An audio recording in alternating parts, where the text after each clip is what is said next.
Salut tout le monde, c'est Badban et aujourd'hui nous allons faire un update lecture spécial à Rebirth. Mais avant cela, nous allons voir en quoi ça consiste. Pourquoi Rebirth, comment en est-on arrivé là et où on se dirige. Initié depuis mai 2016 aux États-Unis, l'arc Rebirth est arrivé en France en mai 2017. Ça paraît pas, mais ça a été assez vite. Le but pour Urban Comics était de finir les histoires en cours dans un ordre logique afin qu'on puisse arriver à l'ère de Rebirth. Mais attendez, les New 52 en français, c'était l'ère de la Renaissance. Et Rebirth, ça veut dire Renaissance en français.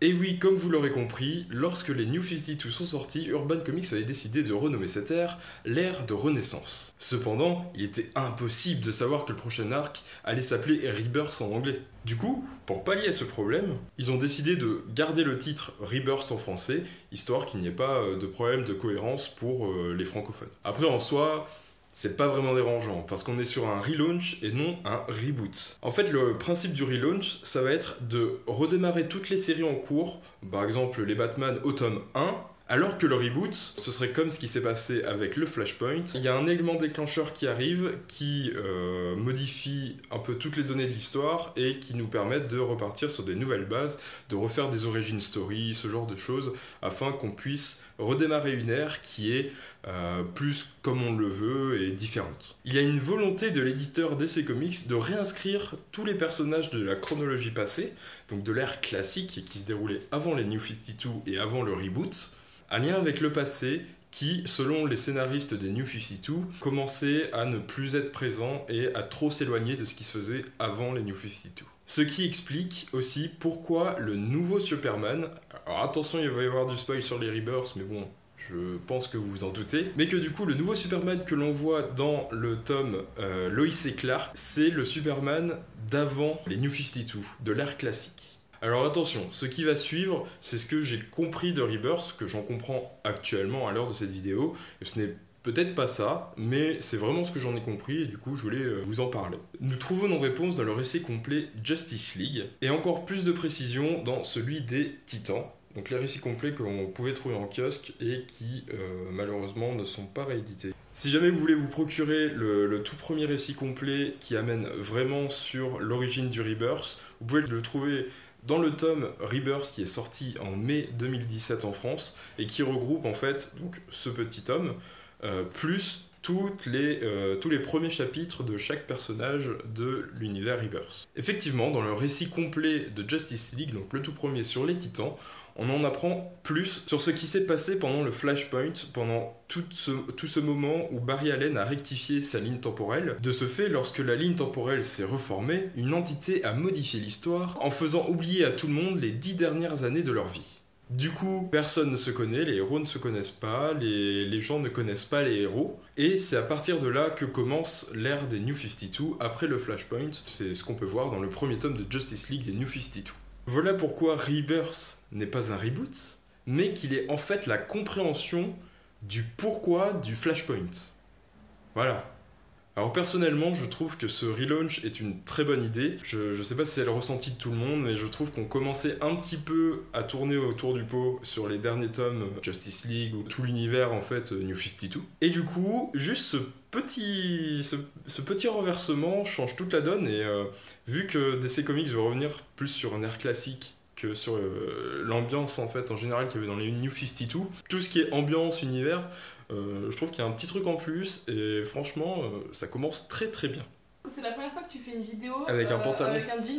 Ou toute la nouvelle génération Rebirth. Oh putain. Alors, avec l'arrivée des Rebirths, je me suis rendu compte, puisque je suis un acheteur, comme vous voyez, de livres en librairie, que dans les tomes kiosques, il y a eu beaucoup de hors-séries qui sont sortis, qui apportaient de la plus-value à toutes les histoires, ou des détails qui étaient assez importants. Je pense notamment à Supergirl en Red Lantern, superbe histoire. On la voit juste dans un tome à un moment en Red Lantern. Et en fait, il y avait la réponse donc dans des kiosques hors-série. Du coup, pour pallier à ça, ou du moins, je pense que c'est pour pallier à ça, dans les Rebirths, ils sortent tous les mois des beaux petits tomes kiosques. Alors ce sont des tomes kiosques qui sont en fait des récits complets et qui je pense ne sortiront jamais en format librairie. Du coup faites bien attention que ce soit des récits complets, donc c'est bien marqué juste au-dessus des noms. Donc c'est tous les 2 mois pour chaque, c'est-à-dire que un mois vous allez avoir Justice League, le mois d'après vous allez avoir un récit complet de Batman, et en plus ce sont des tomes qui font 5,90€, qui sont en général dans les 150 pages. Donc c'est enfin parti pour cette update lecture spécial Rebirth.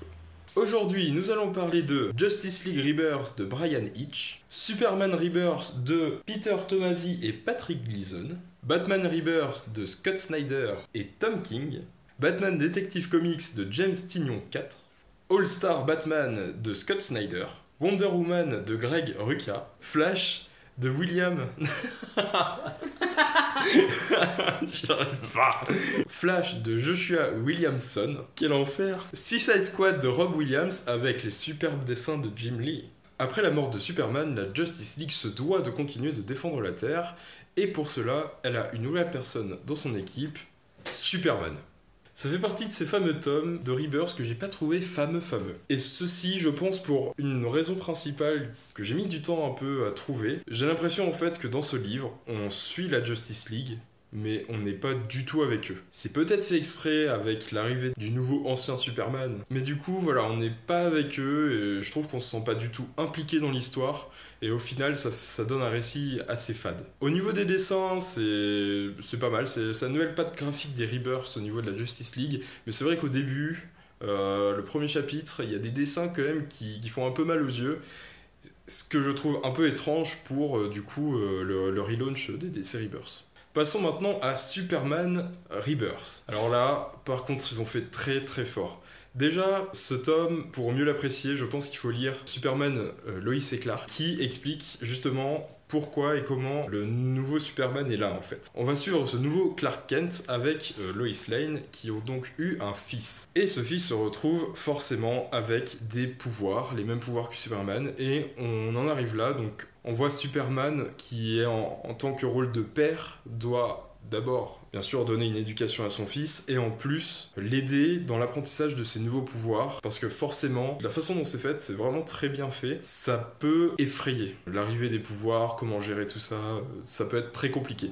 Au niveau des dessins, on est donc sur les mêmes dessins que les Batman et Robin, et c'est donc des dessins que j'affectionne tout particulièrement, qui sont très très bons et qui collent très très bien à l'univers, et surtout au final à l'univers enfantin entre guillemets, c'est-à-dire le fait qu'on suive plus un enfant que des adultes. Et du coup, ce tome, je vous le recommande à 100%. Je vois passer un peu partout sur le web la suite, sans me faire spoiler, mais du moins les avis sur la suite pour ceux qui lisent les tomes anglais, et apparemment, ça ne va qu'en s'améliorant, puisqu'il va y avoir forcément un super duo entre le fils de Superman et Damian Wayne, le fils de Bruce Wayne, Batman. Et ça, il paraît que c'est complètement badass, et j'ai hâte d'y arriver.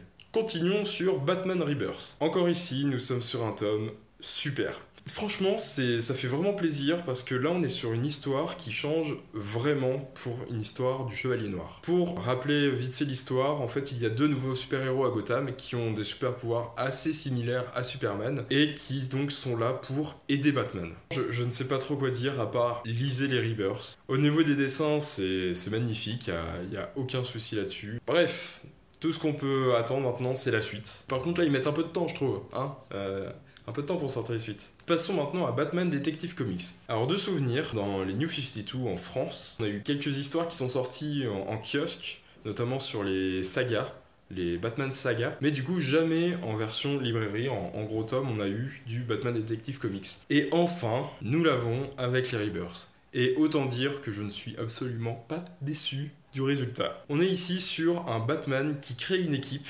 avec Batwoman, Gueule d'Argile, Red Robin, Spoiler et Orphan. Alors franchement, quand j'ai vu le speech, juste l'équipe qu'il y a, ça m'a vachement intrigué. Faut dire que c'est assez hors du commun hein, quand même comme équipe. Et ça envoie du lourd. Franchement, c'est fait d'une façon aux petits oignons le truc, hein, vraiment. On est sur une bonne histoire, on est sur des beaux dessins, on est sur du bon Batman. Tous les ingrédients sont réunis pour avoir une très bonne saga. Donc, un premier bon tome. On espère une très très bonne suite. Passons maintenant à All-Star Batman.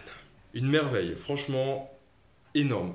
Le speech, simple comme bonjour, mais hors du commun. Batman capture Double Face. Double Face connaît tout le monde et a des dossiers sur absolument tout le monde. Batman va amener Double Face à un endroit, on n'en sait pas plus, c'est à environ 800 km de Gotham City. Mais du coup, Double Face dit que s'il dépasse en fait une certaine limite, il rendra public tous les dossiers, tout ce qui contient sur tout le monde, absolument tout le monde, dont l'identité de Bruce Wayne en tant que Batman. Du coup, la tête de Batman est mise à prix par Double Face, ce qui fait que tout le chemin va être chargé d'embûches, et franchement, il l'est. On est sur les mêmes dessins que Superman, l'homme de demain, donc avec le tome Ulysse et la découverte que Superman est Clark Kent. Et au départ, j'ai eu quelques appréhensions sur ce choix, puisque dans les Superman, il y avait quelques dessins qui étaient un peu disproportionnés, et au final, c'est un peu le cas dans les Batman, mais ça colle super bien à l'univers. Et en plus, un récit écrit par Scott Snyder. Voilà quoi, c'est Scott Snyder, c'est quand même lui qui nous a fait la cour des hiboux. S'il y a vraiment un tome de Batman sur les trois que je vous conseille le plus, je pense que ce serait All Star Batman. Parce que franchement, le rythme est impeccable, ça fonce droit, c'est fou quoi. C'est un tome de malade. Passons à Wonder Woman Rebirth. Alors là, c'est assez particulier parce qu'on repart sur une origin story qui est très très proche de celle du film, mais à l'heure actuelle. Donc un tome très joli au niveau de l'esthétique, au niveau des dessins, des couleurs, mais qui voilà reste une origin story, c'est sympa, ça fait plaisir, parce qu'elle est quand même bien ficelée, mais sans plus. Voilà, c'est un bon tome pour se remettre dans l'univers Wonder Woman, mais ça va pas plus loin que ça quoi. Passons à Flash Rebirth. Alors celui-là je l'attendais parce que je savais que l'intrigue de Rebirth était épaulée par Flash et Batman. Vu qu'il y a eu 3 tomes de Batman, et qu'il n'y a rien eu sur ce sujet, je me suis dit, c'est bon.